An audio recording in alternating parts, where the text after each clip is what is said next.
While the iCoat products are designed to go over existing Formica and other types of countertops, many times it's going to be necessary to fabricate new counters. Some of the reasons might be that the customer wants an undermount sink and they want to change the shape or the size. They're redoing the kitchen in areas and new cabinets and everything else, and it's going to come out and change the dimensions. So when fabricating a new countertop, I like to use a very stable substrate. MDF is a good one for places that aren't going to be exposed to water. If you're going to use a combination of MDF and you're doing an undermount sink, you'll want to use what's called MedX or Xtera for the area that's going to have the undermount sink. Also, one of the very other important things is this bottom edge here, this 3/4 inch false lip, that must be fabricated out of MedX. And the reason being is if the counter floods and water goes over, that's your drip edge and it's not going to swell. MDF will swell up like a balloon if exposed to water. MedX is very stable and water resistant, so it won't. So you always want to have the drip edge.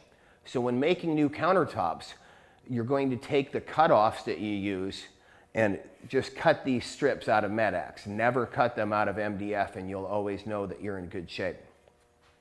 You'll also manufacture your backsplashes and things like that out of the MDF or the MedX or whatever other cutoffs. It doesn't really make any difference.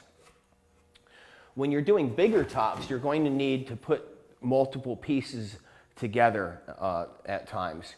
So I'm going to show you how to do that. Some of the things you're going to need to do that are biscuits, a biscuit joiner, glue, a pencil, a hammer, and some pinch dogs. So when joining multiple pieces, you're going to take the boards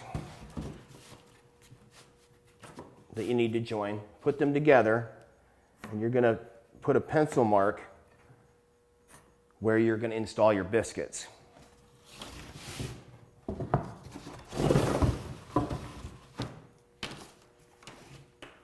Then you'll take your biscuit joiner and it's going to cut a horizontal cut out of there for the biscuit to be inserted in.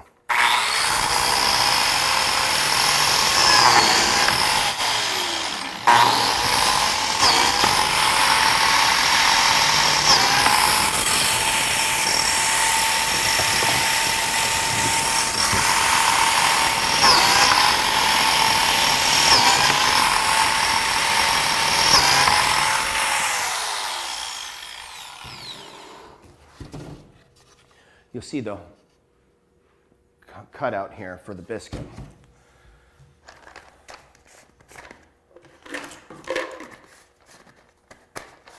We take our glue, apply it to the one side, make sure you get completely covered there. Put your biscuit in.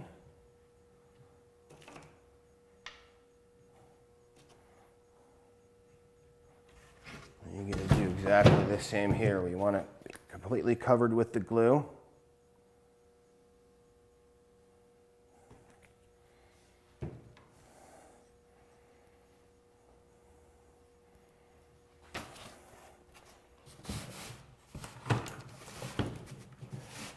Push the boards together.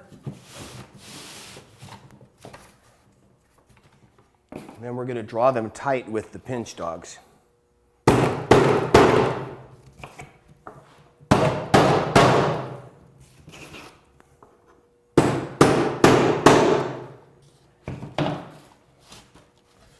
Allow the glue to dry for 20 minutes, pull the pinch dogs out, and then we're ready to start resurfacing.